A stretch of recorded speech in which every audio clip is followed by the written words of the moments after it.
à partager l'émission autour de vous. Vous pouvez avoir des amis, des cousins, vous pouvez aussi avoir des cousines, des membres de vos familles, de votre entourage, des collègues de service qui sont comme vous de la même tranche d'âge. Nous vous invitons vraiment à partager cette émission avec eux pour qu'un maximum puisse en bénéficier. Donc, pour le moment, nous sommes à Douala et la radio n'émet qu'à Douala. Et par la grâce du Seigneur, nous croyons que les enseignements, la parole que nous partageons pourra être un sujet de bénédiction pour des personnes, même au dehors du Cameroun, par la grâce du Seigneur. Donc, c'est vrai, j'ai beaucoup insisté sur la jeunesse en parlant de la jeunesse, mais la parole de Dieu en elle-même, elle n'est pas jeune. Vous voyez, la parole de Dieu n'est pas jeune. Elle n'est pas fixée pour une catégorie d'âge. Donc, si vous êtes un papa aussi, une maman, une personne âgée, adulte, sachez que la parole vous concerne. Et si c'est que vous avez dans le passé eu la possibilité de nous écouter, d'avoir été édifié, c'est une bonne chose. Gloire au Seigneur. Et si vous avez des enfants, des personnes autour de vous, parlez-leur de cette radio afin qu'ils puissent se connecter, être connectés, écouter les enseignements, non pas seulement pour l'émission Appel à la jeunesse, mais pour toutes les autres émissions qui sont mises sur pied par la radio Vie en Christ et qui servent pour l'édification des saints. Alléluia. Alors, je suis en ce moment sur le plateau avec ma sœur. Je suis avec ma sœur qui est une invitée surprise. Vous allez avoir l'opportunité de faire sa rencontre, qui va échanger avec nous aussi, qui va participer par la grâce du Seigneur. Et mon frère Léandre, depuis Yaoundé, mon frère, est-ce que tu peux te présenter depuis Yaoundé? Est-ce que tu peux parler, dire un coucou aux auditeurs?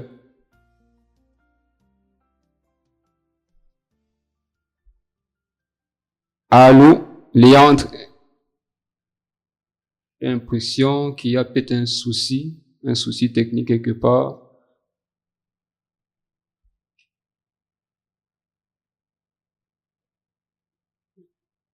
Nous reviendrons si le Seigneur le permet. Si peut-être on a un souci, il ne parvient pas à nous avoir. Ça, c'est la connexion peut-être.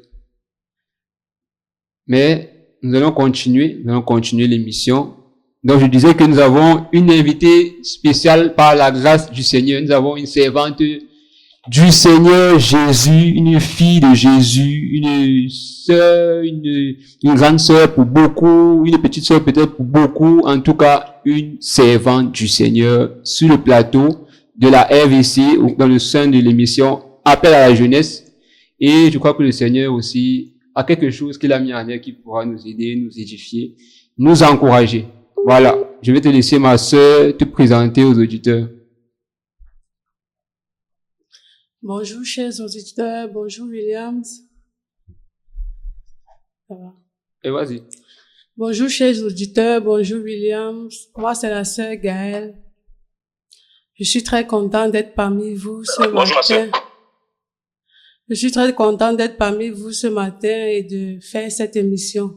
Vraiment que le Seigneur nous bénisse et qu'il nous encourage tous encore ce matin.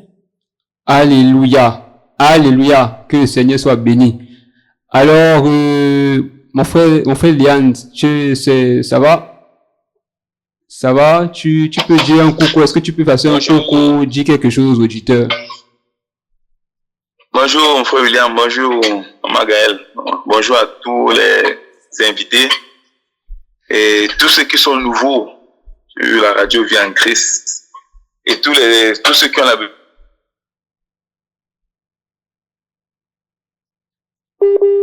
et nous bénissons le Seigneur pour cette journée et pour la grâce qui permet que nous puissions encore être là pour partager sa parole. Que le Seigneur soit béni. Shalom. Shalom, shalom. Alléluia. C'est vraiment un privilège de pouvoir se connecter et de pouvoir partager la parole du Seigneur. C'est vrai, notre frère Léon, il n'est pas vraiment sur le plateau avec nous. Il communique avec nous depuis Yaoundé et c'est par WhatsApp que nous parvenions à la voir au téléphone et qui parvient à nous encourager à partager la parole du Seigneur avec nous. Alors, comme je le disais, aujourd'hui nous avons une invitée surprise pour vous qui avez l'habitude de nous écouter, qui va, par la grâce du Seigneur, nous faire part de son témoignage, qui va nous encourager par la grâce de Dieu. En fait, le Seigneur va nous encourager à travers elle. Parce que le Seigneur nous utilise comme des vases. Nous sommes des instruments entre ses mains. Et le Père utilise nos vies. Le Dieu vivant utilise ceux qu'il a appelés à lui pour qu'à travers ces personnes qu'il a appelées à lui, que leur vie soit des sujets de témoignage, des sujets d'encouragement pour que son nom soit glorifié et que des personnes sachent en réalité que lorsqu'on parle de Jésus, en fait, ce n'est pas une histoire, ce n'est pas une fable. Jésus est vivant, il délivre du péché, il change les vies, il n'a pas changé, il est le même. En fait, c'est aussi important d'avoir des témoignages, d'écouter des témoignages, de savoir que ce que nous pouvons vivre dans la chair, avec d'autres l'ont vécu et on peut être délivré. Donc, je veux vraiment que toi qui m'écoutes, toi qui es jeune, qui es connecté en ce moment sur la fréquence, que tu puisses savoir que ce que tu vis dans la chair, ce que tu vis dans ton corps, dans ton être, les passions de ta chair, les passions du monde qui t'animent, les passions charnelles et terrestres qui sont dans ton cœur, qui t'animent. Je veux que tu saches aujourd'hui que ce qui t'anime et ce que tu expérimentes, ce que tu vis, en fait, tu n'es pas la première personne à l'avoir expérimenté. Les erreurs même que tu as commises tu n'es pas le premier ou tu n'es pas la première à les avoir expérimenté. Et il y en a beaucoup qui les ont expérimentés. Et le Seigneur va faire grâce que nous soyons encouragés aujourd'hui par sa parole. Alléluia. Amen. Par sa parole. Alors, avant de commencer dans le vif du sujet par rapport à l'émission, nous allons prendre un temps, nous allons prier, nous allons demander au Seigneur de prendre le contrôle.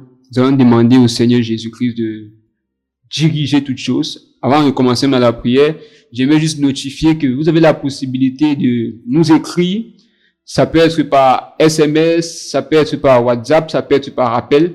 Vous avez la possibilité de nous écrire sur le numéro 6 93 74 42 74. Donc je reprends le 6 93 74 42 74. Vous pouvez aussi nous laisser un message ou nous appeler sur le 6 71 72 63 06. Je reprends 6 71 72 63 06. Donc, nous allons commencer par la prière. Nous allons demander au Seigneur Jésus dans sa grâce de nous conduire, de nous diriger, de nous guider, de prendre le total contrôle de l'émission ce matin. Alléluia. Mais prions le Seigneur. Seigneur, nous te rendons grâce. Nous te bénissons, Seigneur. Nous te bénissons. Père, sois béni de ce que tu nous accordes, la grâce. Tu es béni. Tu es béni. Que ton nom, Seigneur, soit élevé. Seigneur Père, que ton nom soit béni pour la grâce que tu nous accordes de pouvoir parler de ta part. Pour la grâce que tu nous accordes de pouvoir témoigner de ta part. Témoigner de ton nom. Merci pour ton amour. Merci pour ta présence. Merci Père pour ta fidélité. Merci Père pour ta bonté. Que ton nom soit élevé. Que ton nom soit glorifié. Père. Seigneur Jésus, je te prie afin que dans ta grâce, tu nous conduis, Seigneur, ce matin. Tu nous conduis, tu nous diriges. Seigneur, nous n'avons pas l'habitude parfois de travailler de cette façon. Aujourd'hui, nous sommes en train de faire autre chose et avec humilité, Seigneur, je te demande de ta grâce de glorifier ton nom, de glorifier tout simplement ton nom. Ce n'est pas une plaisanterie que nous faisons, Seigneur. Nous voulons travailler pour ton nom, pour la gloire de ton nom. Et nous voulons, Seigneur Père, que ta parole sorte avec puissance, avec efficacité, et qu'elle détache quelqu'un du monde, qu'elle détache quelqu'un des ténèbres, qu'elle délivre cette personne des yeux du diable.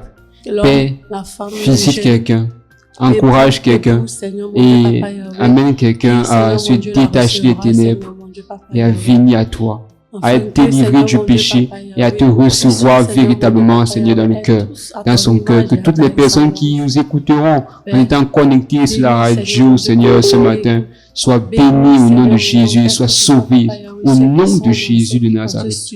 Prends le contrôle total, Seigneur, de cette émission ce matin. Dirige-la, Seigneur, au nom de Jésus de Nazareth, Père. Amen. Alors, on va bénir le Seigneur pour vraiment la grâce qu'il nous accorde de pouvoir partager sa parole ce matin. Et ce matin, comme je disais, nous avons une invitée surprise.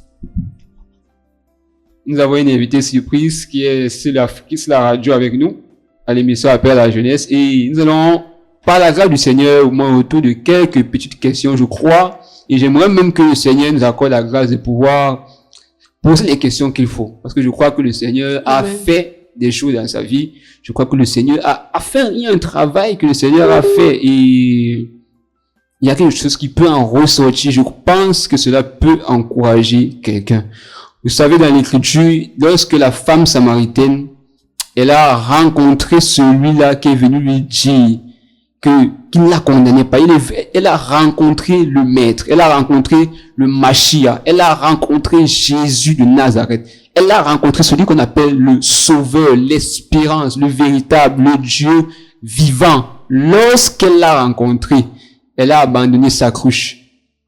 Je crois qu'on peut ouvrir la Bible pour lire ça rapidement. Dans le livre de Jean 4. Dans le livre de Jean 4, après que le Seigneur Jésus ait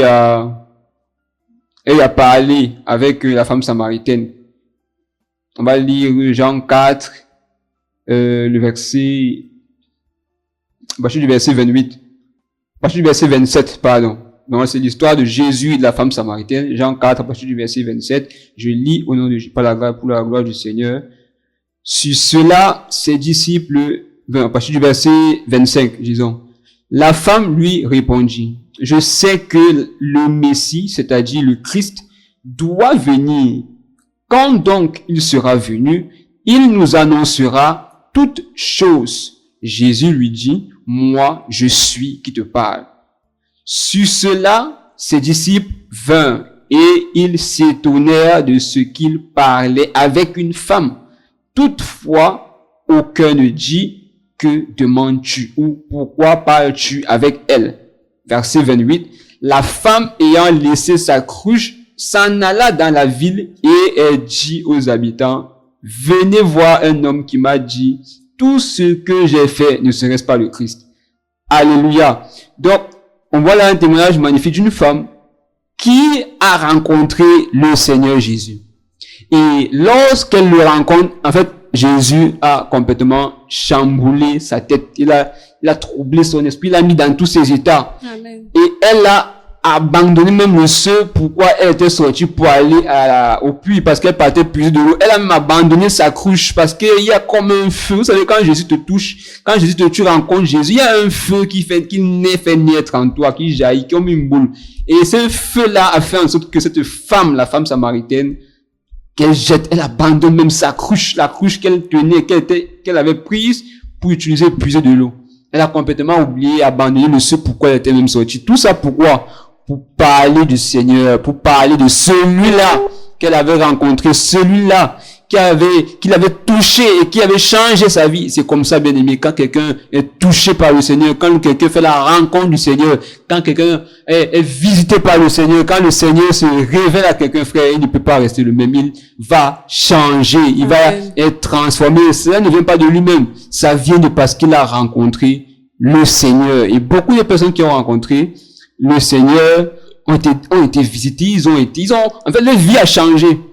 Leur vie a changé. Parce Amen. que il n'est pas possible de rencontrer le Seigneur et de ne pas avoir une vie qui change. Il n'est pas possible de dire qu'on a rencontré le ressuscité. Ces femmes-là qui partaient chercher à la tombe de Jésus, elles ont rencontré plutôt des anges. Et des anges leur ont dit que, mais vous êtes venus chercher qui ici? Parce que celui que vous cherchez, il n'est plus là. Il est ressuscité. Et quand elles ont appris que c'est le Seigneur, le Dieu, le Seigneur était ressuscité, elles ne pouvaient pas garder ça pour elles-mêmes. Elles sont allées partager cela. Elles sont allées partager cela. Elles sont parties partager que voilà, le Seigneur n'est plus dans la tombe. Le Seigneur, il est ressuscité. Elles avaient eu la révélation que le Seigneur est ressuscité conformément à sa parole, puisqu'il avait dit, il est ressuscité. Et il ne pouvait plus rester le même. Alors bien aimé, nous vous partageons vraiment cette chose avec beaucoup d'excitation, avec beaucoup de passion, parce que nous savons ce que Jésus fait. Nous avons rencontré, nous avons goûté comment le Seigneur est bon. Je peux vous dire comment le Seigneur est bon, mais c'est pas moi qui vais parler aujourd'hui. On va entrer dans le vif du sujet par la grâce de Dieu dans le témoignage de notre sœur. Et je crois que le Seigneur va vous bénir. Alléluia. Amen. Donc, on va commencer par notre témoignage. Bonjour ma sœur. Bonjour Williams. Est-ce que ça va bien? Ça va. Bien, par la grâce du Seigneur. Ça va. J'espère que les auditeurs nous écoutent très bien aujourd'hui. Et vraiment, si vous avez une préoccupation, une question, n'hésitez vraiment pas à nous contacter, à nous appeler sur l'un des messages, sur l'un des numéros et nous écrire un message et nous ferons un plaisir de vous contacter, de vous écrire, de vous appeler si nécessaire. Donc, voilà ma sœur, est-ce que tu peux dire comme ça, je sais pas, en quelques mots, d'où tu viens, parce que nous sommes quand même au Cameroun, tu vois, nous sommes à Douala et en ce moment, ce ne sont pas des Canadiens, ni des Français, ni des Ivoiriens qui nous écoutent, ce sont des citoyens de la ville de Douala, peut-être même des étrangers qui viennent de, je sais pas, de n'importe quel pays, mais qui sont à Douala en tout cas, parce que la radio est située à Douala.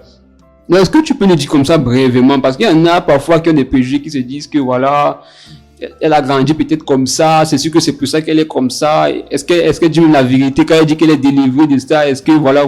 Les gens ont beaucoup parfois des questions, tu vois un peu. Donc, les gens sont certainement curieux d'entendre, de savoir quelque chose que, voilà, comme on dit souvent que Jésus change les vies, là, c'est vrai, c'est pas vrai. Les gens ont certainement beaucoup d'interrogations. Donc, j'aimerais, est-ce que en une, 2 minutes, tu peux nous dire comment c'est passé, comment tu t'appelles? Comment tu t'appelles, où tu as grandi, dans quel quartier est-ce que tu as grandi, dans quel coin de la ville, les écoles que tu as faites, seulement 1-2 minutes là, pour que les auditeurs puissent connaître de qui les questions, la famille, comment elle s'est passée, voilà, vas-y. Bonjour encore chers auditeurs. Moi, c'est Mbale Gaël. Je suis née à PK12. Je suis la deuxième d'une famille de 5 enfants. Et comme le frère a dit tout à l'heure où j'ai fréquenté dans les alentours de Bassa, dans les alentours de PK12, ça veut dire au lycée de Ndorem, au collège Dauphine. Je suis née d'une famille catholique, purement catholique, papa catholique, maman catholique, enfant catholique, grand-père catholique. Donc, c'est là, avant ma rencontre avec le Seigneur Jésus, j'étais catholique. Alléluia. Gloire au Seigneur. Donc, là, nous avons, par la grâce du Seigneur, nous avons quand même une idée, vous voyez, parvenant à avoir une idée. On va quelque part par la grâce du Seigneur aujourd'hui. Donc, vous voyez, là, c'est notre sœur, elle craint le Seigneur aujourd'hui, elle a reçu le Seigneur dans sa vie et elle dit que dans son enfance, elle est née d'une famille, voilà, une famille tout à fait ordinaire comme beaucoup d'entre vous, vous voyez, une famille tout à fait ordinaire comme beaucoup d'entre vous, une famille, voilà, comme vous l'avez écouté. Et par la grâce du Seigneur, on va creuser. Alléluia. On va creuser pour pouvoir sortir ce qui va nous sucrer, qui va nous encourager, à nous donner, à marcher, à craindre le Seigneur. Je veux vraiment que le Seigneur t'encourage, te bénisse par rapport à son témoignage. Alléluia. Amen. Donc, voilà, les auditeurs, on connaît déjà un peu plus sur toi. Ils connaissent déjà ton nom, ils connaissent où tu as grandi, ils connaissent même où tu es né, ils connaissent ce que tu as fait passer ton enfance. Maintenant, dis-nous, comment se déroulait ton enfance? Comment ton enfance était? Voilà. Parce que, on est d'accord, on va pas revenir à cette émission. Après la jeunesse, nous avons déjà parlé à plusieurs reprises du Seigneur.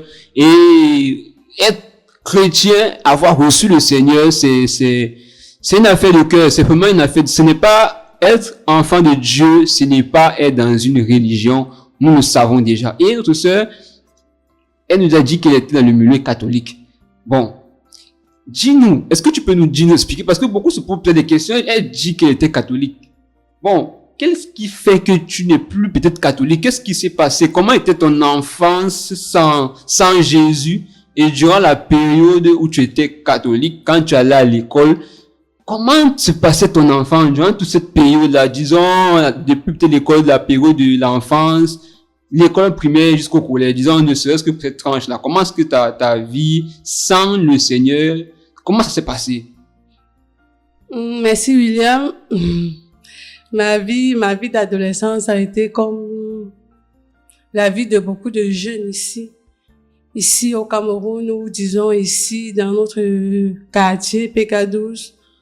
Ma vie d'adolescence a été simple. Aller à l'école, aller à l'église le dimanche de temps en temps, le jour où on se rappelle ou le jour où on n'est pas très fatigué. Être comme tout jeune, arriver peut-être au lycée, avec aussi les camaraderies, on se retrouve aussi parce que des fois, on a des amis qui ont des petits copains, on se retrouve aussi des fois à se poser des questions, pourquoi moi je n'ai pas de petits copains, est-ce que c'est que je suis pas trop belle, est-ce qu'on se retrouve à se poser des questions, mais après, à la fin, on finit par en avoir un. Comme tout le monde, c'est normal d'avoir un petit copain, c'est normal d'avoir une petite copine, et on vit dans ça. De temps en temps, quand on veut aller chez le petit copain, on manque à papa, on manque à maman, des fois on dit qu'il y a coup, tout ça. Ma vie a été comme la vie de tout jeune, comme la vie de tout jeune, de tout adolescent, de cet âge-là. Alléluia. Et durant toute cette période-là de la jeunesse, bon, tu as beaucoup pu parler, quand j'étais jeune, donc tu as beaucoup plus parlé au niveau de la phase d'adolescence. Oui, c'est quand même là-bas que voilà, ça devient un peu plus vulgaire de voir des jeunes avoir des copains, des copines et tout.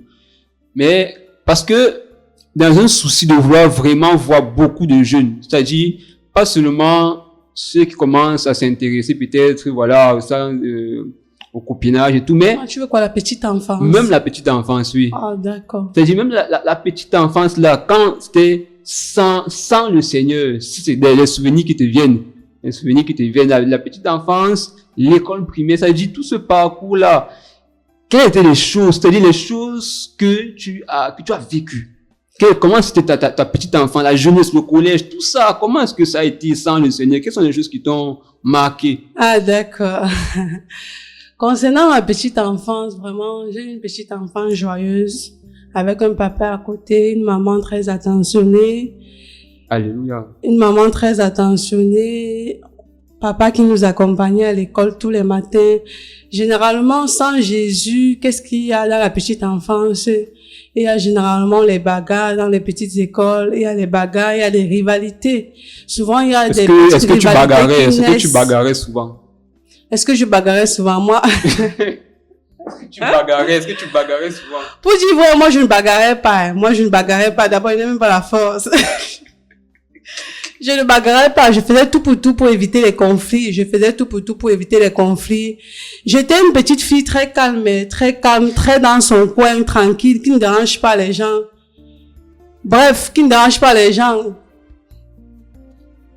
Hormis ça, en classe, c'est pas comme s'il y avait des rivalités. Il y avait des filles qui étaient peut-être très agitées par rapport à moi et qui étaient peut-être les chefs de la classe, qu'on va dire, pas chef de la classe parce qu'elle est sortie première, mais chef de la classe parce que elle se fait beaucoup voir, elle est plus agitée, on la remarque un peu partout, c'est un peu ça.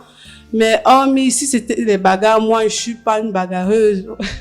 Je suis vraiment pas une bagarreuse de nature, je suis pas une bagarreuse.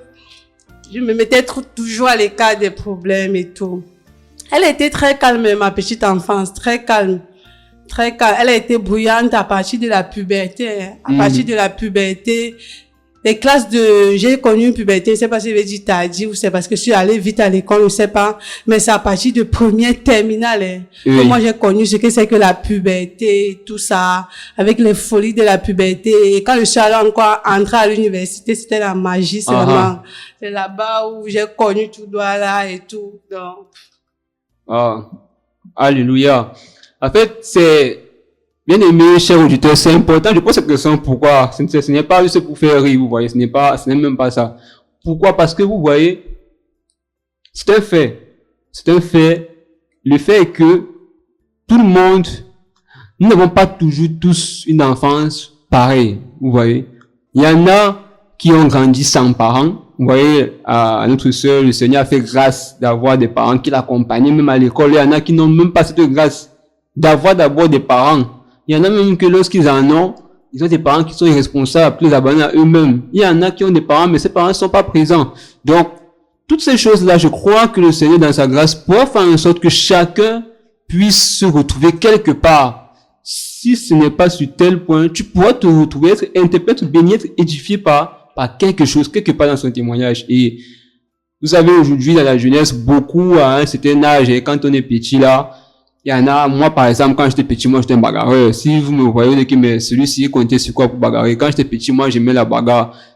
Quand tu parlais mal à un membre de ma famille, ah, non, c'est que tu as déclenché. Moi, je n'aimais pas qu'on parlait mal des membres de ma famille. Si tu parlais un peu mal, ce soit mon petit frère, ma mère, mon père, non, c'est que pour moi, c'est la bagarre que tu as comme, on va seulement bagarrer. J'étais comme ça. Vous voyez, mais le Seigneur m'a délivré, il m'a changé. Aujourd'hui, je suis plus le même. C'est le passé, tout ça. C'est le passé, il a changé mon caractère. Je vous assure que si on vous fait un rapprochement de ma vie passée à aujourd'hui, vous voyez qu'il y a de la différence.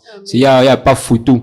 Et donc, nous allons continuer. Et la sœur dit, nous de sœur Gaëlle, elle nous a dit que, voilà, elle a une enfance plutôt qui était paisible, avec une bonne éducation, avec la puberté à un moment donné qui selon elle est pas peut-être tardivement. Il y a des choses qui sont passées, vous voyez, il y a des choses qui sont passées.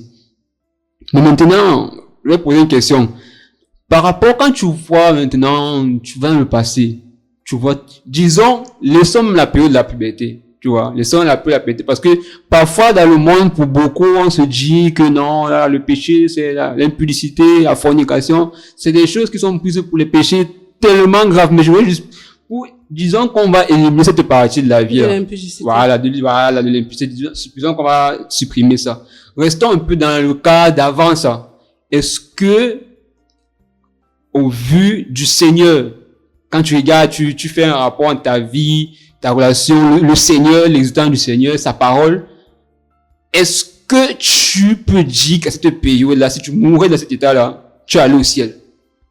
C'est-à-dire, en dehors même de la période d'impudicité, est-ce que tu peux dire ça? Aujourd'hui que je connais le Seigneur Jésus, je ne peux pas affirmer. Je ne peux vraiment pas affirmer que si j'étais morte à cette période-là, je serais aujourd'hui avec le Seigneur Jésus. Pourquoi? C'est vrai que je ne volais pas. C'est vrai que dans l'adolescence, très jeune encore, la petite enfant, je ne mentais pas parce que, comme je dis, j'ai grandi dans une famille catholique avec certaines valeurs qu'on peut avoir. On ne ment pas, on ne vole pas, on ne triche pas, on ne fait pas ceci, on ne fait pas cela. Bref, les petites choses qu'on peut avoir, certaines valeurs qu'on peut avoir que Dieu n'aime pas. J'ai grandi avec ces valeurs-là. Je ne les faisais pas, mais connaître réellement le Seigneur, connaître Jésus, ça non. Je ne connaissais pas Jésus. Je ne connaissais pas Jésus réellement. Je savais que Jésus, c'est le Fils de Dieu, oui. Mais le connaître, ça veut dire marcher, avoir une intimité avec lui. Le connaître, avoir une relation avec Jésus, ça, je ne l'avais pas. Je n'avais pas du tout. Donc, je ne peux pas dire aujourd'hui que si j'étais morte dans l'adolescence, je serais avec le Père aujourd'hui, non. Et est-ce que pendant cette période-là, comment était la vie que tu menais cette période-là sans le Seigneur? Parce que certainement, la parole du Seigneur vient quand même faire comprendre que celui qui marche avec Jésus ne peut pas demeurer dans les ténèbres. Donc, quand on marche avec Jésus, il n'y a que lui qui peut nous délivrer des ténèbres. Donc, en prenant cette période de la vie là, en supprimant l'impudicité, comment était ta vie, ta marche, quand tu fais une sorte de throwback, comme on dit de throwback, quand tu fais une sorte de retour en arrière dans le passé, ta vie dans cette période là, est-ce que, parce que parfois, on sait bien que parfois l'être humain a la connaissance du bien et du mal, c'est-à-dire, tu sais que voilà, même ta conscience plus profonde de toi, c'est que telle chose c'est pas bon, mais c'est pas. Mais tu parviens quand même à avoir l'espoir de faire le contraire. Est-ce que tu arrivais parfois de réfléchir par rapport à ça, de méditer par rapport à ton éternité? Est-ce que tu parvenais, parce que parfois dans ton enfance, à cette période de la vie là, est-ce que tu réfléchissais par rapport à l'éternité? Est-ce que ça t'est arrivé de penser à ça? Comment tu étais? Parce que il y en a beaucoup qui ont eu la grâce de se convertir même à 8 ans. Donc, même quand ils grandissent, ils vont à l'école, ils sont conscients de ce que Dieu veut. Mais il y en a qui n'ont pas peut-être connaissance du Seigneur, mais qui ont moins la morale. Et ils efforcent, ils réfléchissent. Maintenant, quand tu regardes, comment est-ce que tu vivais à cette époque-là? À cette époque, comme tu peux dire, c'est vrai qu'il y avait la connaissance du bien et du mal en moi. Je savais que ça c'était bien, ça c'était pas bien, ça c'était mauvais et tout, mais bon, pour dire vrai, j'avais pas la force de faire ce qui était bien. Je n'avais pas la force de faire ce qui était bien. Je savais bien que ce n'était pas bien, que Dieu n'aimait pas ça. Je n'avais pas la force. Chaque fois que je disais que, ok, je ne vais plus faire telle chose parce que Dieu n'aime pas ça, je me retrouvais toujours, ok, je vais peut-être faire un mois, je ne vais plus faire la chose, mais après, je vais recommencer à faire la chose, je vais recommencer à faire la chose. Et je ne sais pas si je vais dire la consolation. La consolation, c'était, ah, Dieu voit, il a quand même vu mes efforts. Dieu va me pardonner. C'était ça. Et c'était tout le temps la routine. C'était tout le temps la routine. Ah, après, on finit par se décourager. On finit par vivre comme on veut. On finit par vivre comme on veut en se disant que, ah, Dieu lui-même qui est là-bas, oui, il voit que j'ai fait les efforts. Je n'y arrive pas. On finit par abandonner parce qu'on n'y arrive vraiment pas. Ce n'est pas, on sait que c'est mauvais. On sait que Dieu n'aime pas ça. Mais c'est juste qu'on n'a pas la force d'abandonner. Et on se laisse aller comme ça, là. On se laisse aller. Et on fait ce qui déplaît à Dieu. On fait vraiment ce qui déplaît à Dieu. Pas une chose, beaucoup de choses qui déplaisent à Dieu, on les fait. Donc, vraiment, ce n'est pas... Et ma vie d'avant, j'étais quelqu'un de très orgueilleuse. J'étais très orgueilleuse, j'étais hautaine. Même à l'enfance. Oui. J'étais très orgueilleuse, surtout que, bon, papa avait un peu d'argent. Donc, j'étais dans une famille, je ne manquais pas. J'étais très orgueilleuse, très hautaine. Je me sentais supérieure. Peut-être ma timidité ou le fait que j'étais calme en classe, ça était dû au fait que je les voyais tous petits. Et moi, j'étais loin en haut. Je les voyais se bagarrer là. C'est le voile.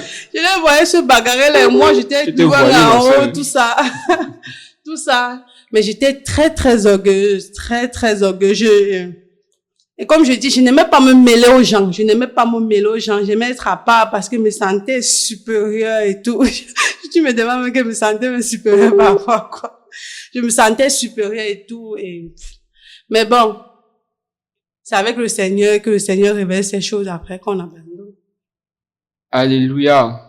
Tu te sentais orgueilleuse. Comment est-ce que ça se manifestait à l'école, par exemple, l'orgueil là? Comment, parce que parfois, j'ai écouté récemment le témoignage d'un homme, de plusieurs personnes, j'ai écouté encore le témoignage d'un homme qui était un ancien sataniste. En fait, quand tu écoutes le témoignage et que tu te rends compte que Jésus l'a délivré, en fait, c'est encourageant. Pourquoi? Parce que beaucoup de sorciers, de satanistes qui écoutent le témoignage, on se dit, mais voilà quelqu'un qui a même peut-être fait comme moi, ou qui a été dans les choses que moi j'ai été, ou bien qui a fait plus que moi, ou bien qui est dans le même lot que moi, mais Jésus l'a délivré. C'est-à-dire, quand tu écoutes aussi la vie de cette personne, le témoignage, quand tu cites nommément les choses dans lesquelles il était, ça a un poids. Ça interpelle les gens. Par exemple, une femme qui va écouter un témoignage, une fille qui a tellement vécu dans l'impudicité qu'à l'époque, qu'à l'hôpital, on lui a dit que madame, vous avez trop avorté, on ne pouvait plus avoir d'enfant. Et elle écoute un pareil témoignage. Comment une sœur dit que voilà, le diagnostic de l'hôpital, c'était ça. Mais quand elle s'est donnée au Seigneur, elle a marché avec le Seigneur lui a accordé grâce et au-delà de ce que la science pouvait dire, Dieu lui a promis un enfant, il lui a donné un enfant. C'est des choses comme ça, quand quelqu'un voit, il peut se dire, ah, ma vie, même comme j'ai vécu dans la débauche, n'importe comment là, si Dieu a fait ça pour quelqu'un, il peut me faire du bien, il peut aussi m'accorder sa grâce. Et c'est important. C'est pour ça que je dis, dans ta jeunesse, quand tu parles de l'orgueil, parce qu'on connaît un peu, mais peut-être que certains auditeurs, auditrices aimeraient savoir un peu plus par rapport à ce que tu expliques là. Donc, quand tu parles de l'orgueil, comment ça se manifestait à l'école, comment est-ce que ça se manifestait en fait? Quels étaient les actes que tu posais? Est-ce que toi, aujourd'hui, tu te rends compte que voilà, c'était la boue? Comment se manifestait l'orgueil? Je ne parlais pas avec n'importe qui. Et on ne pouvait pas... Tu sélectionnais les gens. Je sélectionnais les gens avec qui discuter. Et on ne pouvait pas me dire n'importe quoi. Et à l'école, c'était un peu moins, mais c'était beaucoup plus au quartier. Je ne parlais presque pas avec les gens du quartier. Pour dire vrai, parce que je me sentais supérieure à eux. C'est pas comme si mon père était le plus riche du quartier, non, mais je sais pas. Je me sentais vraiment supérieure à eux. Je ne parlais pas avec eux, je n'allais pas dans les fêtes du quartier, j'étais à part. J'avais peut-être 2 ou 3 amis d'enfance, voisines de la maison avec qui on a fréquenté, que je pouvais discuter là. Mais le reste, je ne discutais pas avec eux. Et après, j'ai constaté que, au fur et à mesure, l'orgueil même aussi était dû au fait que, avant, je donnais pour me faire voir. Je ne donnais pas parce que l'amour, je ne donnais pas par amour, mais je donnais pour me faire voir. Je donnais pour te montrer que non, je suis au-dessus de toi. Je te dépasse. C'était pour ça que je donnais. Je ne donnais pas trop parce que je t'aimais ou parce que j'étais compatissant par rapport à ta situation ou quoi que ce soit. Non. Non, mais avec le Seigneur, au fur et à mesure que le temps passe, on se rend compte que, c'était parce que. Et vraiment, on change ça. On change ça, on change cette mentalité, cette manière de faire, cette manière de se comporter. Et avant, chez nous, par exemple, j'avais un comportement bizarre, vraiment. Quand aujourd'hui j'y pense. C'était comment à la maison là? Chez nous, par exemple, je ne partageais pas mes choses avec mes frères. Wow. C'était du genre, si j'ai une chaussure, si ma soeur porte la chaussure, je ne la porte plus jamais. Si ma soeur dort sur mon lit, je viens, je trouve qu'elle s'est couchée sur mon lit, j'enlève le drap.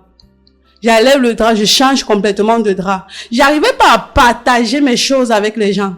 Mais pourquoi tu ne voulais pas que les gens portent tes chaussures? Pourquoi? Qu'est-ce qui était le problème derrière tout ça? J'arrivais pas à qu'est-ce qui était le problème?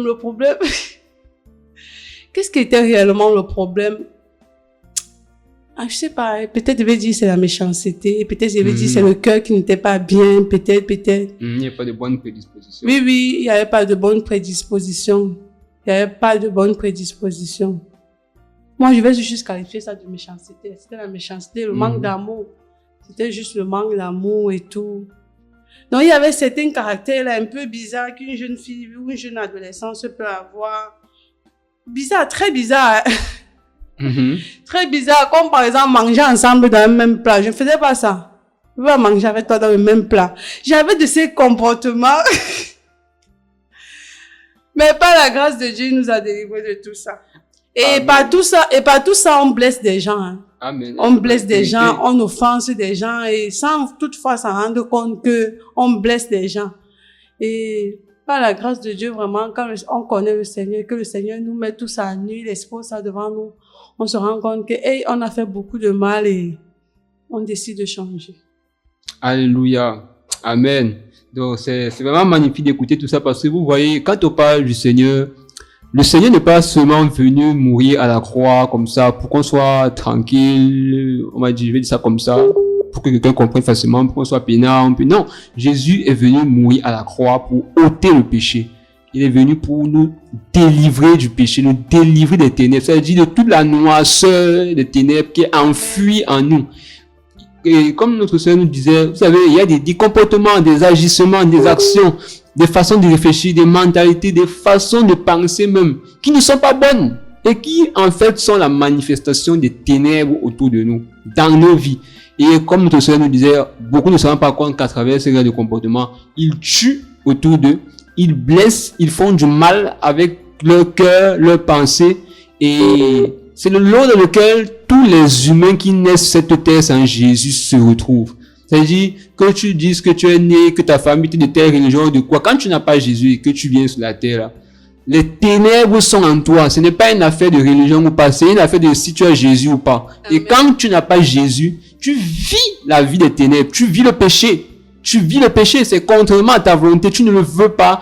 Tu as la pensée de t'arrêter. Tu as la pensée de ne pas faire ça. Tu as la pensée de faire autrement, mais la capacité ne t'est pas donnée. C'est pourquoi on peut te dire du matin jusqu'au soir, ce n'est pas bon, ne marche plus tard dans la nuit. On aura beau dire, mais parce que tu es voilé, parce que les ténèbres sont remplies dans tes pensées et t'ont pollué, tu ne pourras pas sortir de là parce que tu es esclave du péché. C'est un fait parce qu'on n'a pas Jésus. Et Jésus donne cet amour, il a cet amour, il est venu témoigner sa bonté en nous parlant de lui, le créateur, celui qui a créé les humains, qui t'a créé, que ton père, dont tu es là, dont l'origine dont tu as, découle depuis lui. Lui qui t'a créé, que ton père a envoyé, est venu mourir à la croix pour toi, pour tes péchés. Afin que si tu crois simplement en lui, qui te délivre des ténèbres et qui te donne la vie éternelle. Et vous avez bien aimé, Jésus n'est pas juste venu comme beaucoup pensent, il n'est pas venu pour donner le succès, parce que sur cette terre, tu peux connaître même le succès sans forcément avoir Jésus. Tu peux construire de très grands immeubles sans Jésus. Tu peux avoir une grande voiture sans Jésus. Tu peux te marier sans Jésus. Tu peux faire toutes ces choses-là sans Jésus.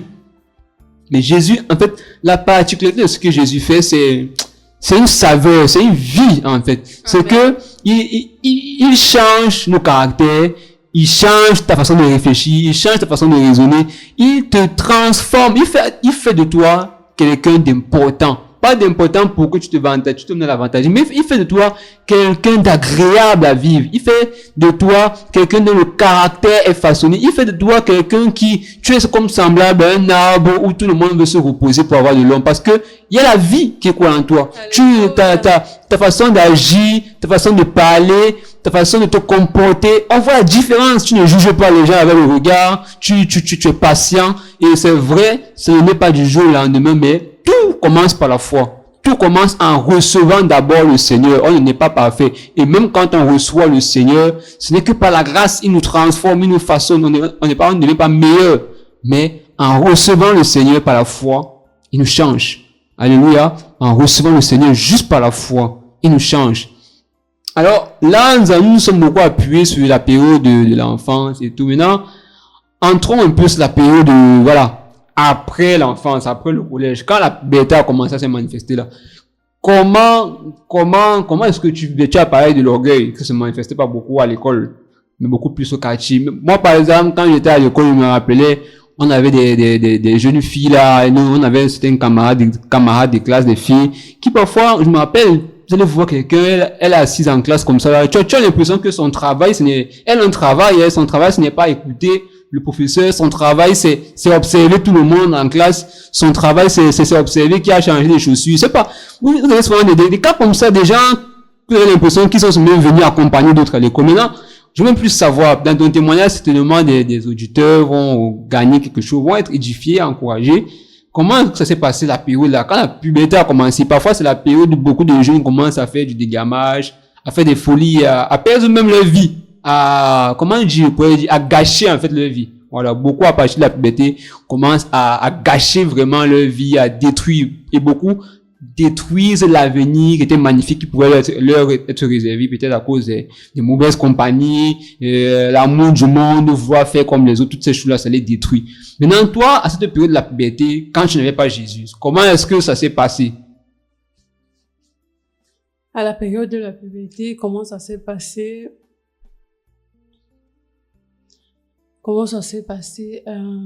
Je ne suis par exemple pas dans le cas des filles que tu viens de citer, qui sont juste en classe pour regarder qui a porté la belle chaussure, qui a changé le sac, non. Dieu m'a fait grâce quand même, j'aimais l'école. Alléluia. C'est sa grâce. J'aimais l'école. J'aimais l'école. Je voulais vite fréquenter. Donc, j'aimais l'école. C'est vrai qu'il y avait toutes ces distractions, les piscines, les petits amis, les voyages, peut-être aller à Kribi, quand tu comprenais les camarades de classe et tout. Et surtout que j'étais dans un collège aussi, comme par exemple le collège Dauphine. Le collège Dauphine, c'est un collège un peu prisé, je sais pas comment il veut dire, un collège, qu'on va dire un peu des bobos. On va dire un peu des bobos, et là-bas, on rencontre beaucoup de gens. Les gens qui ont l'argent, les gens qui n'ont pas d'argent. Et il y a toujours toutes ces choses-là. Oh, mercredi, on va aller à la piscine.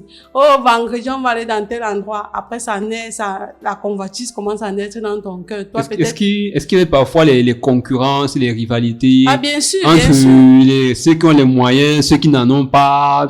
Est-ce qu'il y a des concurrences, des rivalités, des trucs de ce genre comme ça? Non, peut-être pas concurrence, rivalité entre ceux qui avaient les moyens et ceux qui n'avaient pas, parce que vraiment, tu ne pouvais pas savoir. Tu ne pouvais vraiment pas toujours savoir celui qui n'avait pas les moyens. On savait que celui-ci a un peu, mais celui-ci a beaucoup. Mais c'était pas que celui-ci n'a rien. Et moi, ce qui m'a particulièrement marqué au collège Dauphine, c'est le faux. Je sais pas quand il veut dire le faux. Des fois, quand on n'a pas l'argent, c'est-à-dire, on n'est pas au même niveau que certaines personnes, on devient faux. On devient faux, c'est-à-dire, on fait des choses avec eux, pourtant qu'on ne devrait pas faire, ou qu'on ne peut pas se permettre de faire. Et ça commence à engendrer des mensonges à la maison. Tu commences à demander plus d'argent à la maison, sous prétexte que c'est l'école, parce que mercredi, il y a une soirée piscine, parce que samedi, on va aller dans tel endroit, parce qu'on a loué telle chose, on veut aller là-bas. C'est comme ça que le mensonge commence à venir. Tu commences à demander plus d'argent, tu commences à demander plus d'argent. Tu ne peux pas dire. Je sais pas, rares sont les personnes vraiment qui disent concrètement que moi, maman, c'est pas mon niveau. Je ne peux pas. Donc, on fait toujours tout pour s'aligner au niveau de ceux-là qui ont un peu plus. Mais c'est pas nocif, ça. C'était pas dangereux, ce comportement. C'était dangereux, c'était nocif, mais bon, avec la puberté, avec tout, nous aussi, on aimerait découvrir certains endroits, on aimerait voir certains endroits, on aimerait que quand on va venir à l'école le jour d'après, que quand on fasse des commentaires, que nous aussi, on fasse partie des commentaires. On ne voulait pas être la fille, peut-être, intello, la fille qui est toujours derrière, que quand les autres parlent, elle n'a rien à dire, ou elle ne parle jamais dans les soirées, ou elle ne fait jamais ci, elle ne fait jamais ça. On veut toujours se conformer, entrer dans le moule, là, dans la même lancée que les autres et tout et tout. Et c'est après qu'on se rend compte que c'est nocif. Sur le temps, on ne se rend pas compte, que c'est nocif, que c'est pas bien pour nous. Mais c'est après qu'on se rend compte que, c'est mauvais.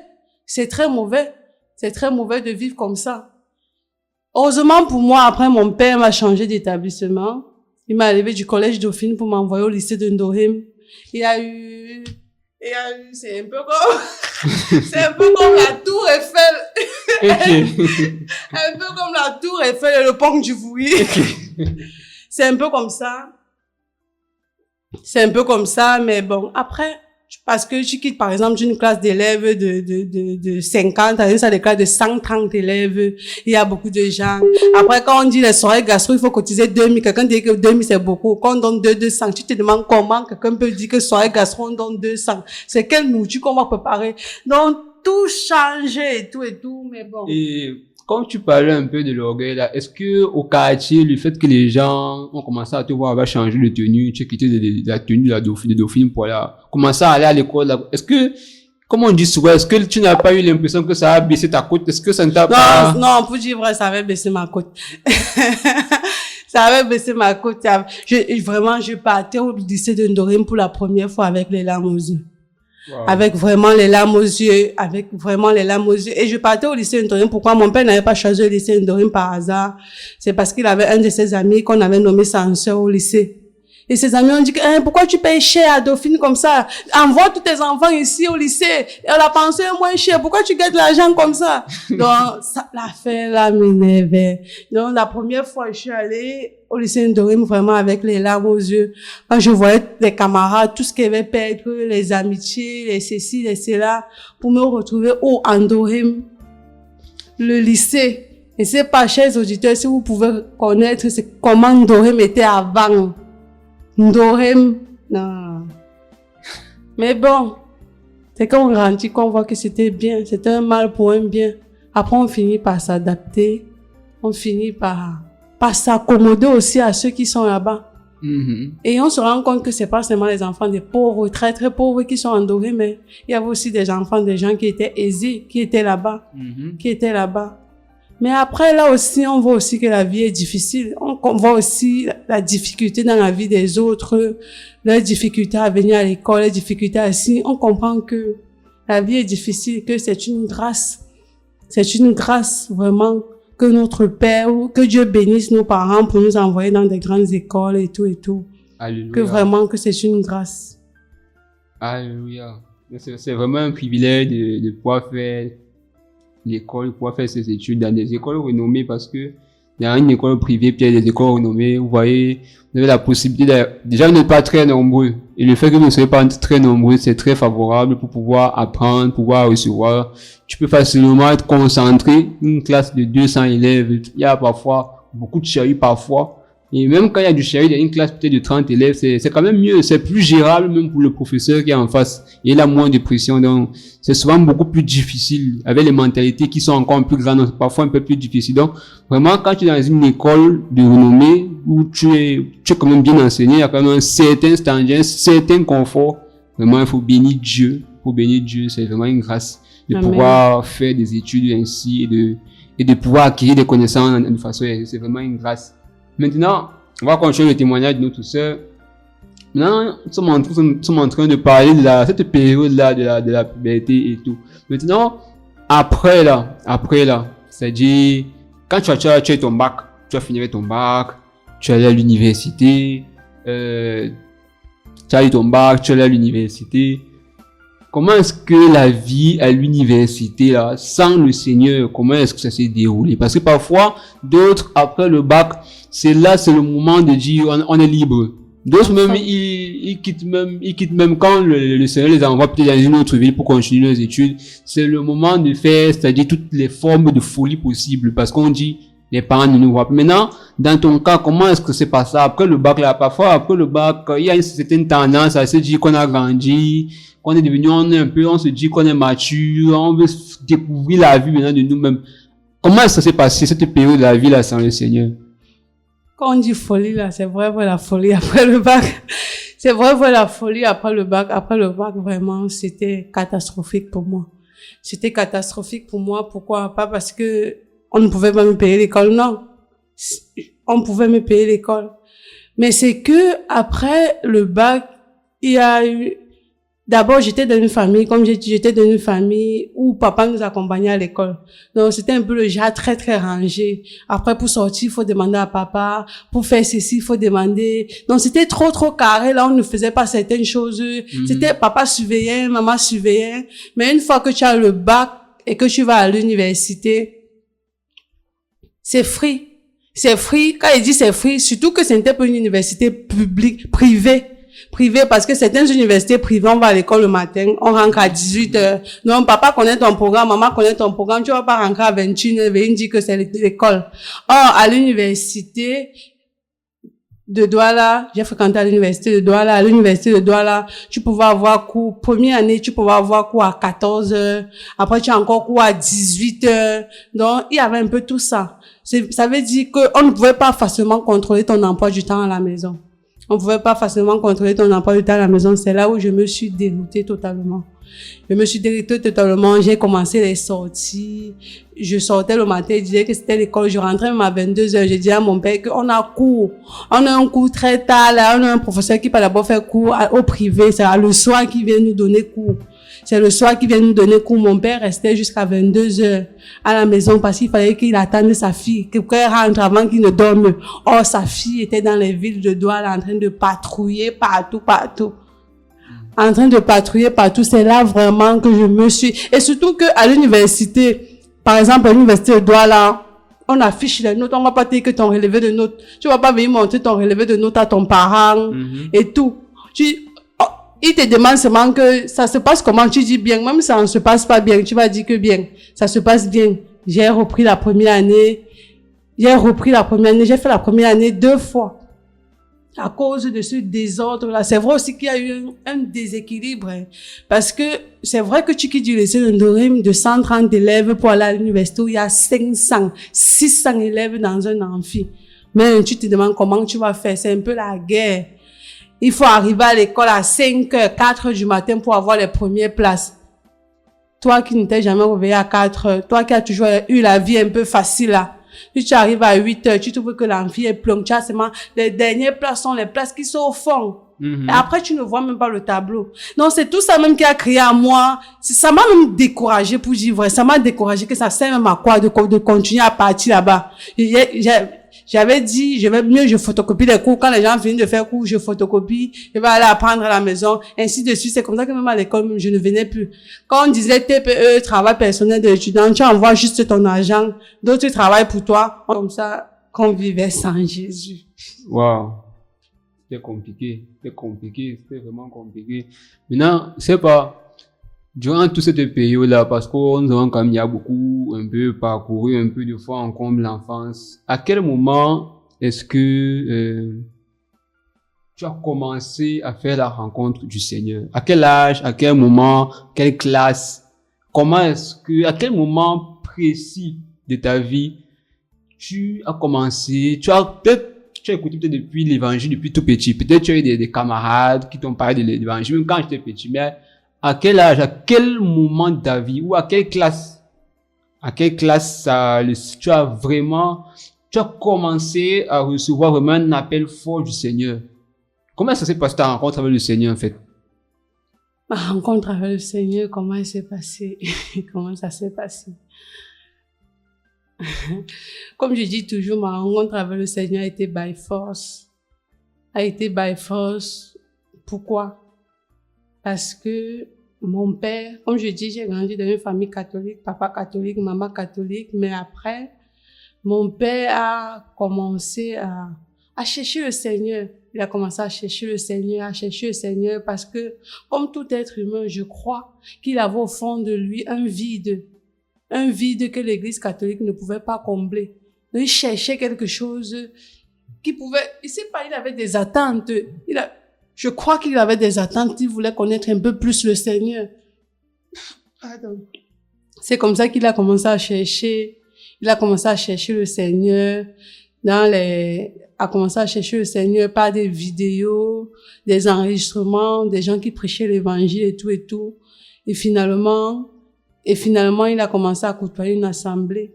Une assemblée. Et quand il a commencé à côtoyer l'assemblée là, il est parti avec ma mère et mes 2 derniers cadets. Ils sont allés là-bas dans l'assemblée là. Tous les dimanches, ils ont commencé à aller dans l'assemblée là. Mais nous, les aînés, on était un peu réticents. On était un peu réticents parce que on avait une très mauvaise conception, une très mauvaise idée des églises de réveil. Des églises de réveil parce qu'on entendait, après, on disait tout que après il va venir ici, il va vendre tout, il va partir donner à l'église. Après, ton père va devenir fou. Après, ta mère va devenir folle. Les églises là, on envoûte les gens là-bas. On fait ceci là-bas. Ce qui fait que on laissait. C'était juste mes cadets qui allaient avec papa et maman. Mais après, mon père, c'est un homme dur. C'est un homme strict. C'est quelqu'un que quand il te dit quelque chose, tu fais comme il te dit. Après, mon père nous a imposé, je vais dire ça comme ça, il nous a imposé de le suivre dans la nouvelle assemblée dans laquelle il allait. Ma grande sœur et moi, il nous a imposé. C'est arrivé au point où il ne nous parlait même plus à la maison. On était devenus des personnes incognito dans la maison. Quand on dit persona non grata, c'est un peu comme ça qu'on était devenus. Il nous traversait le matin, on n'existait plus pour lui. On ne pouvait pas supporter ça, on a commencé à venir en assemblée. La première fois que je suis venue en assemblée, ça veut dire, quand il dit en assemblée, ça veut dire à la réunion. À la Exactement. réunion où les gens se rencontrent. La première fois que je suis venue, j'étais comme téléspectatrice. Quelqu'un qui regarde la télé ou qui a souvent l'habitude de voir des choses à la télé et voir ça en live comme ça là. Des gens qui prient à haute voix, des gens qui pleurent. De Jésus qu'on parle, c'est le péché. Si tu ne fais pas, tu vas aller en enfer, change de vie. Donc tous ces trucs-là, j'étais un peu comme à la télé, je regardais ça. J'étais comme à la télé et tout et tout.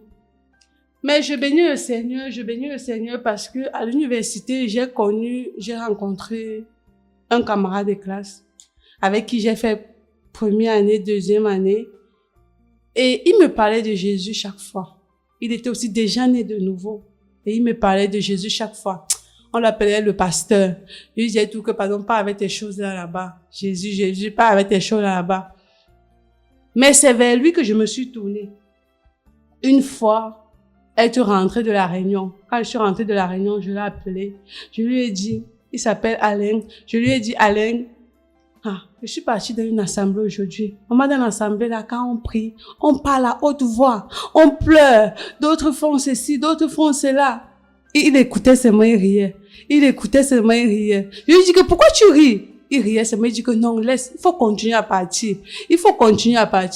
Bon, pour faire plaisir à papa et à maman, j'y allais jusqu'au jour. Véritablement, le Seigneur Jésus m'a saisi. Par sa parole. Pour dire vrai, la parole qui sortait, elle m'interpellait, mais je résistais. Je résistais à la parole. C'est juste que j'étais attachée au monde. J'étais attachée, il y avait beaucoup de choses dans le monde que je ne voulais pas lâcher, que je ne voulais pas abandonner. Or, la parole qui se disait, qu'on prêchait, était très différente. Donc, dans la parole, c'est qu'il fallait lâcher ce qui est dans le monde et venir afin de l'accepter. C'était très difficile. Mais où était vraiment, avant que tu ne continues, où était un peu la différence? Parce que la Bible, quand même, depuis l'enfant, tu connaissais que la Bible existait.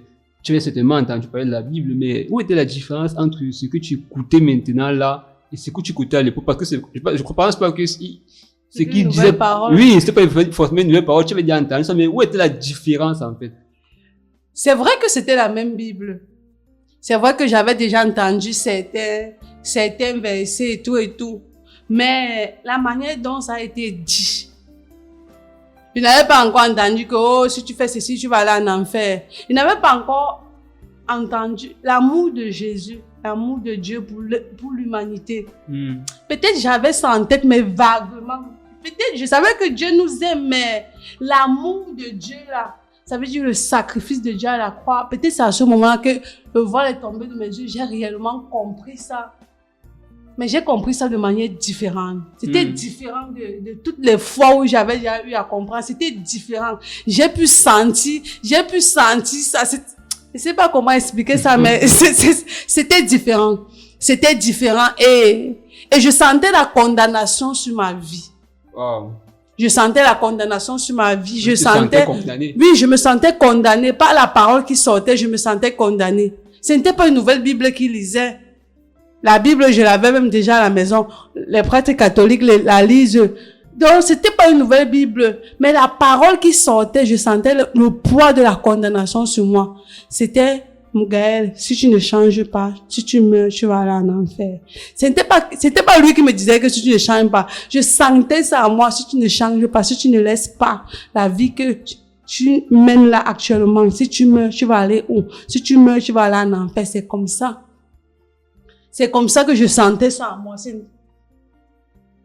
C'est comme ça que je sentais ça en moi. Et c'était pas seulement la condamnation, mais il y avait aussi l'amour de Dieu. Il y avait aussi l'amour de Dieu que je pouvais ressentir au travers de tous les prêches, au travers de toutes les prédications. Je pouvais ressentir l'amour de Dieu, je pouvais ressentir son pardon. Je pouvais ressentir, c'était fort.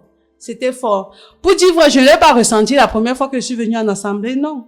Je ne l'ai pas ressenti la deuxième fois. Mais je l'ai ressenti peut-être, je peux même pas si je veux dire la énième fois. Je ne peux pas dire le nombre de fois que je suis venue en assemblée. Mais je sais une chose, c'est que la parole qui sortait a changé ma vie. La parole qui sortait a changé ma vie. Peut-être pas le jour où j'ai accepté le Seigneur Jésus. Peut-être ce n'était pas la parole là, mais c'était une accumulation de beaucoup de choses, beaucoup de dépôts qui a été fait dans mon cœur, beaucoup de dépôts. Et ce jour-là, j'ai décidé que j'accepte le Seigneur Jésus. J'accepte le Seigneur. Le jour-là, je n'ai pas pensé, pour dire vrai, le jour où j'ai accepté le Seigneur, je n'ai pas pensé à ce qui était derrière moi. J'ai seulement regardé ce qui était devant moi. J'ai seulement regardé ce qui était devant moi et c'est comme ça. Et bon, et pour dire aussi vrai, c'est pas comme si le jour où j'ai accepté le Seigneur Jésus, le jour là, ma vie a radicalement changé, j'ai tout abandonné. Non. Mais l'amour de Dieu, la chose la plus excellente que Dieu m'a donnée, c'est le Saint-Esprit. Alléluia. L'amour de Dieu par le Saint-Esprit. Cet amour m'a aidé à abandonner, à rejeter, à refuser et à tout laisser aujourd'hui pour le Seigneur Jésus. Mais et qu'est-ce que tu as laissé? Qu'est-ce que tu as laissé? De quoi en fait? Parce que on a souvent l'habitude d'entendre parler de Jésus. Voilà, quelqu'un va te dire, il te rencontre dans la rue, il te dit il est chrétien. Tu rencontres quelqu'un dans la rue, il te dit, tu dis, tu es né de nouveau, il te dit oui, je suis né de nouveau. Maintenant, parfois on sait bien qu'il y a une différence. Tout le monde peut facilement le dire, c'est enfant de Dieu. Tout le monde, d'ailleurs, il y en a même qui disent qu'ils sont nés enfants de Dieu, c'est ce qu'ils pensent. Maintenant, quelle est la différence entre toi hier et toi aujourd'hui? Quand tu dis avoir reçu le Seigneur, où est la différence? Qu'est-ce que le Seigneur a fait dans ta vie? Moi, j'ai refusé un mariage à cause de Jésus. Wow. Tu as refusé un mariage à cause de Jésus. J'ai refusé Mais est-ce que le Jésus est mariage. contre le mariage? Jésus n'est pas contre le mariage. Mais j'ai refusé le mariage à cause de Jésus. Pourquoi? Dans le monde, avant que je ne connaisse le Seigneur Jésus, j'avais un petit copain, comme habituellement tout le monde le dit. J'étais dans une relation de beaucoup d'années, une relation qui devait aller jusqu'au mariage. C'était même déjà peut-être l'année là même on devait se marier. Wow. Mais à cause du Seigneur Jésus, j'ai renoncé à ça. J'ai renoncé à cette relation-là. Ça a été la chose la plus difficile. Ça a été très, très difficile et très, très douloureux pour moi. Très, très difficile et très, très douloureux pour moi d'abandonner, de laisser tout tomber. Si je vous dis qu'elle n'est pas cherché les versets bibliques pour justifier ça, pour justifier le fait que non, je pouvais garder le fiancé, et me marier avec lui et continuer avec Jésus, je vous mens. J'ai cherché les versets bibliques. Pour justifier, j'ai cherché, mais comme je peux dire, la merveilleuse chose que Jésus m'a donnée, c'est le Saint-Esprit. Parce que quand j'étais avec lui, je ne ressentais plus la paix. Je ne ressentais plus la joie. J'étais juste avec lui par formalité. Donc la paix que je pouvais ressentir avec lui avant Jésus, une fois que j'ai connu le Seigneur, je l'avais perdu. Oh. La joie que je pouvais ressentir une fois que j'ai connu le Seigneur, je l'avais perdu. Je l'avais perdu. Et quand j'ai connu le Seigneur, je voulais auprès de moi quelqu'un avec qui je peux prier. Quelqu'un qui voit les choses comme moi. Quand il dit qu'il voit les choses comme moi, ça veut dire, puisque je suis devenue une nouvelle créature, je pense différemment aujourd'hui. Je pense différemment. Ma manière de voir les choses a changé parce que quand on dit que nouvelle créature, c'est que tout a changé, tout est devenu tout est nouveau. Donc les aspirations d'avant, la manière de voir les choses avant, la manière de se comporter, véritablement tout a changé. Véritablement tout a changé et avec lui, ce n'était plus ça. Ce n'était plus ça. Je voulais un compagnon avec qui je peux prier, avec qui je peux jeûner, avec qui je peux aller évangéliser. Je voulais un compagnon avec qui je peux m'asseoir et discuter de la Bible, de la parole de Dieu des heures et des heures. Je voulais un compagnon qui me booste, un compagnon qui m'encourage qui m'encourage dans la marche avec le Seigneur. J'avais d'autres choses que rechercher chez un homme, mais que lui n'avait pas. Wow. Et il ne comprenait pas ça. Il ne pouvait même pas comprendre ça d'abord. Il ne pouvait même pas d'abord comprendre ça. Mais ça a été très difficile. Ça a été très difficile de lui dire que non, je ne peux plus être avec lui parce qu'aujourd'hui, je suis un enfant de Dieu. Et ce que nous faisons, c'est le péché.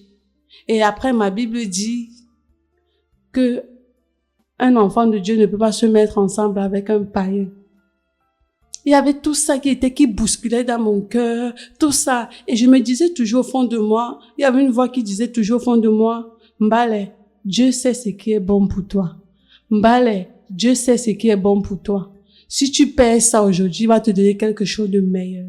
Si tu perds ça aujourd'hui, il va te donner quelque chose de meilleur. J'avais toujours cette voix-là au-dedans de moi.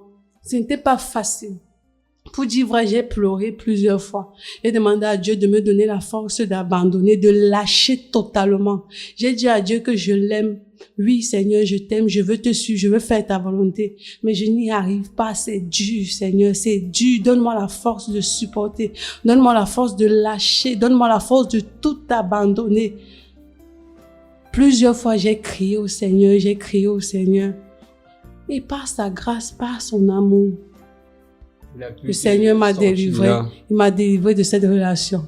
Il m'a vraiment délivré de cette relation et je bénis le nom de l'Éternel pour ça.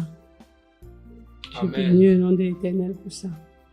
Ça a été un peu comme un point décisif. Ça a été un point décisif. Wow. Gloire au Seigneur. Ça a été un point décisif dans ma marche avec le Seigneur. Et dans ça, j'ai pu voir la patience de Dieu. J'ai pu voir son amour. J'ai pu voir sa bonté. J'ai pu, pendant cette étape-là, j'ai vu Dieu, pas le Dieu qu'on dit seulement notre Père qui est aux cieux, que ton nom soit sanctifié, que ton règne vienne. Non. Le Dieu qu'on récite là, ce n'était pas lui. Comme un père, comme quelqu'un sur qui tu peux t'appuyer, comme quelqu'un, comme je suis en train de te parler là, je l'ai vu, je l'ai ressenti. Il est là. C'était trop beau. C'était trop beau. C'était bon de savoir que quelqu'un te soutient, de pouvoir t'appuyer sur quelqu'un. Non, c'était très bien. C'était trop bien. Je ne regrette pas d'avoir accepté Jésus. Pas du tout. Amen. Alléluia. Alléluia. Et par rapport maintenant à tout ça, par rapport à ton témoignage là, qu'est-ce que tu peux dire à des jeunes? Il y a des jeunes, il y a des jeunes hommes, pas seulement des jeunes filles, pas seulement des jeunes femmes, il y a même des chrétiennes même qui entretiennent des relations avec des païens. Des chrétiennes déjà converties mais qui jouent avec le péché. Qu'est-ce que tu peux dire à des personnes qui dans leur jeunesse sont en train de...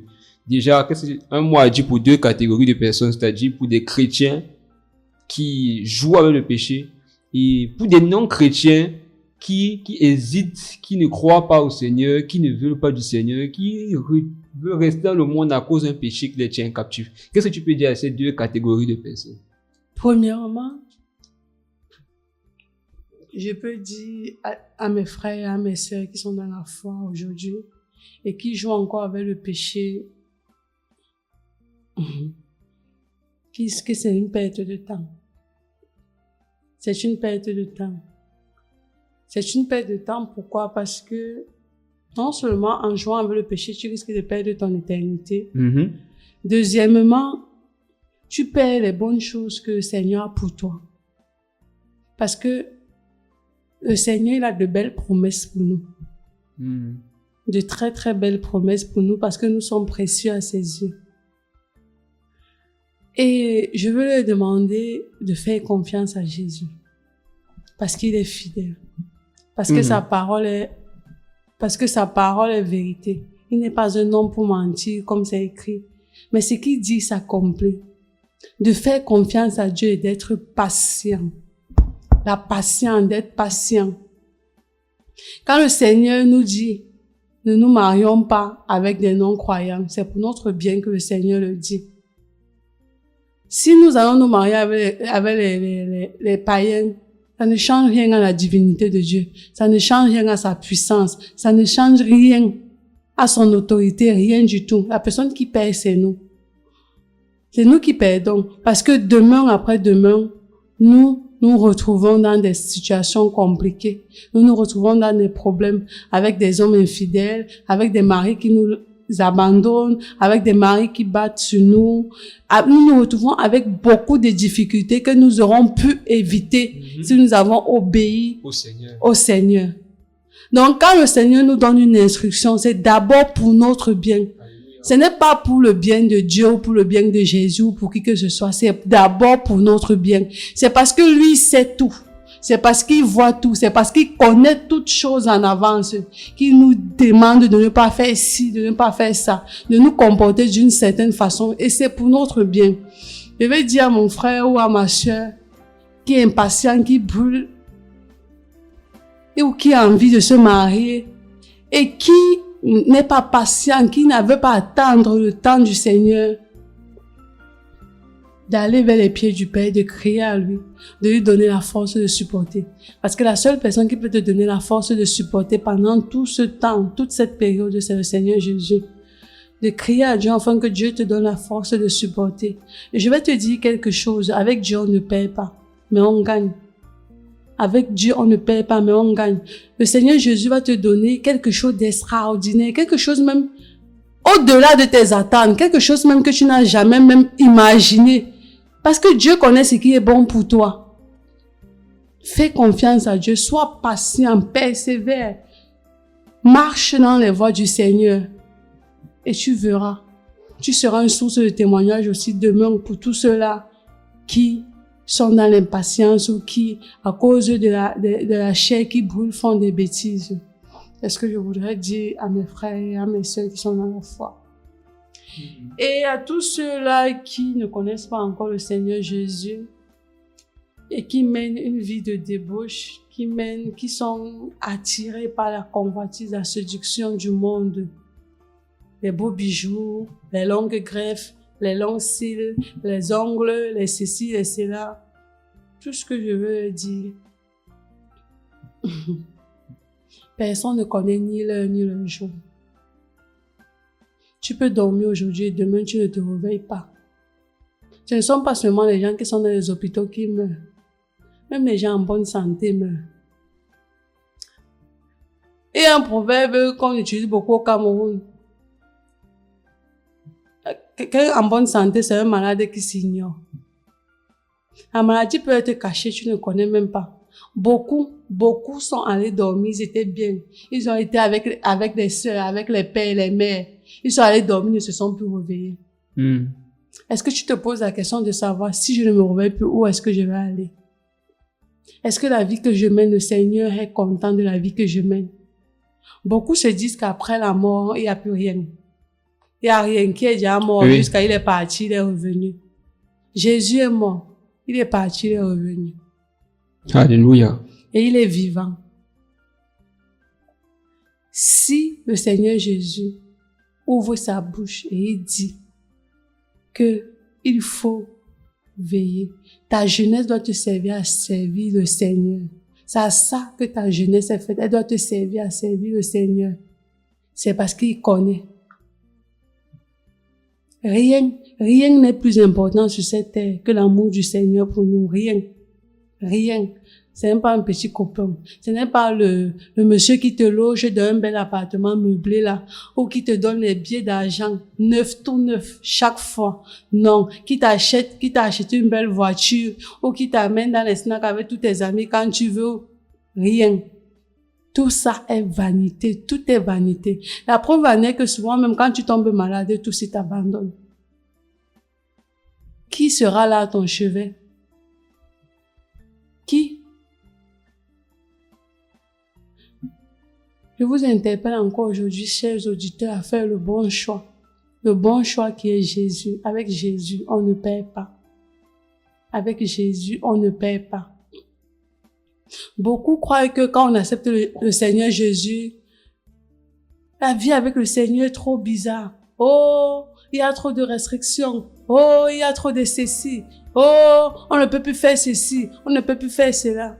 Mais c'est le prix à payer. C'est le prix à payer. C'est le prix à payer. Toi, que quand on te parle de Jésus, on te parle de l'œuvre de la croix, on te parle de l'amour du Seigneur, tu dis que, allez-moi avec vos choses là. Allez, depuis qu'on l'a foutu, il va revenir quand? Je te dis, mon frère, le Seigneur reviendra. Et quand il reviendra, tu seras où? Tu seras où? La vie que tu mènes aujourd'hui là, est-ce que ça agrée à Dieu? Quand toi-même tu entres dans ta chambre et que tu restes au calme, tu réfléchis, la vie que tu mènes là, est-ce que Dieu aime ça? Est-ce que ça agrée à Dieu? Est-ce que tu es fier de la vie que tu mènes? Certaines personnes vont dire par exemple que non, je fais ça, je n'aime pas ça, mais je fais seulement ça parce que pour survivre aussi, je fais ça. Mais je te dis, toi qui te livres à la débauche, qui te livres à l'impudicité, sous prétexte que c'est à cause de ça que tu vis, c'est à cause de ça que tu nourris tes enfants, que c'est à cause de ça que tu peux t'offrir des beaux sacs, des belles maisons, que tu peux t'offrir ce que tu veux. Je te dis, Jésus peut te donner encore mieux.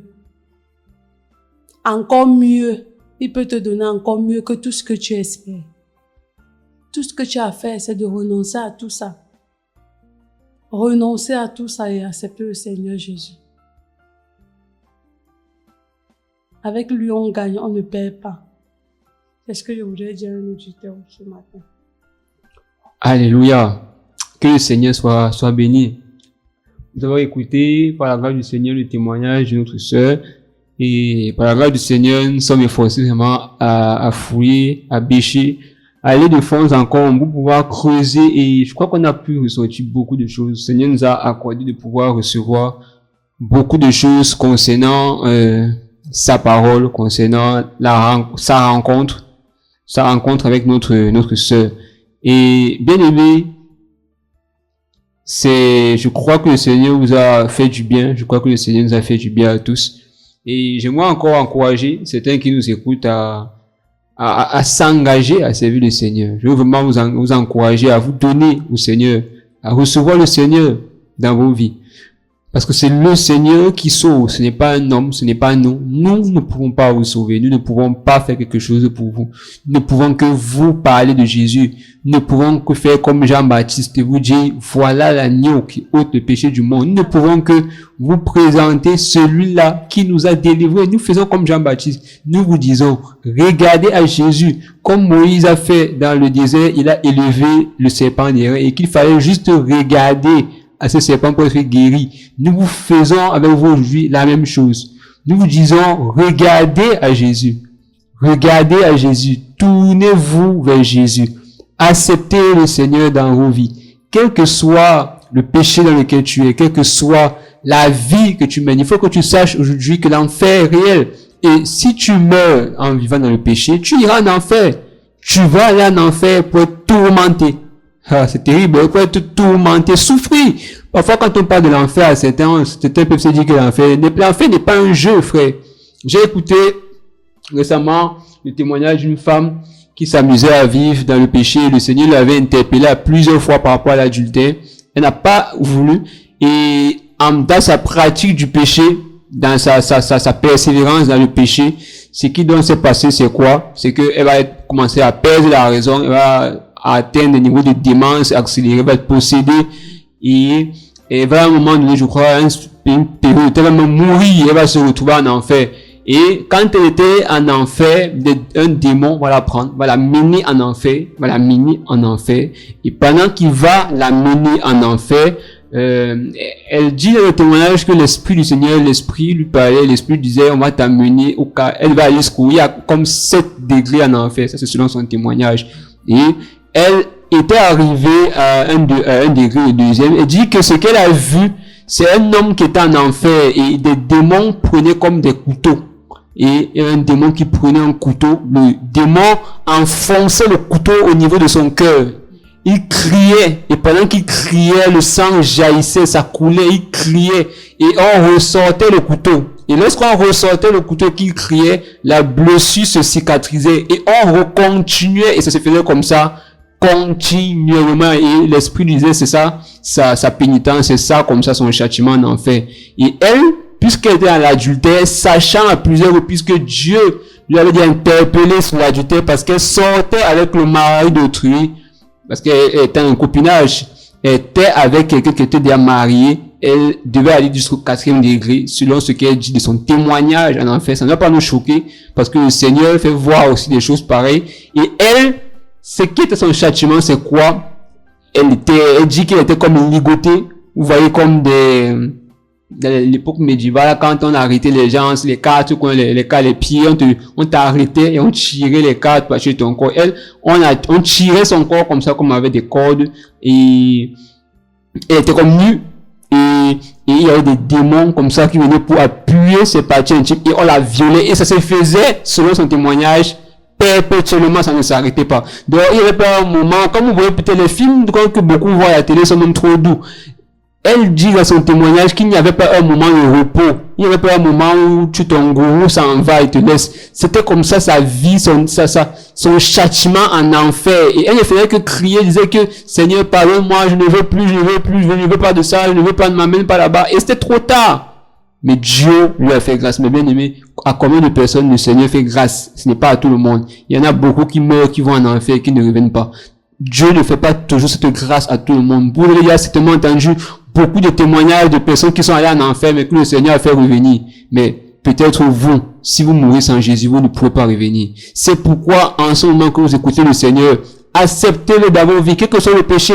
Toutes ces choses-là sont vanité et elles passeront. Elles passeront. L'éternité avec le Seigneur, c'est ce que nous devons rechercher. La vie éternelle. C'est ce que Dieu nous veut. C'est ce que Dieu nous présente. Et c'est pour notre bien que nous recevons le Seigneur. C'est pour nous, c'est à nous-mêmes que nous faisons du bien. Alors, bien-aimés, vous qui nous avez écoutés, nous vous encourageons à vous donner au Seigneur, à nous recevoir dans vos vies au nom de Jésus de Nazareth.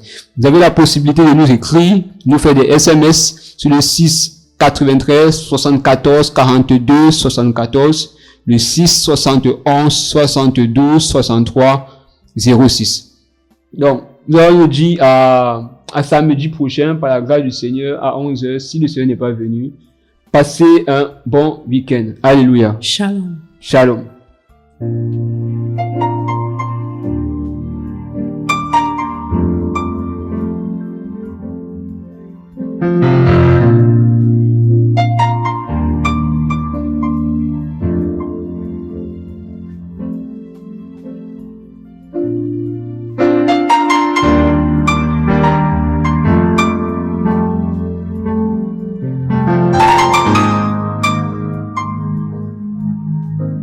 Pour vous accompagner tout au long de la journée, Radio Vie en Christ, la meilleure des radios.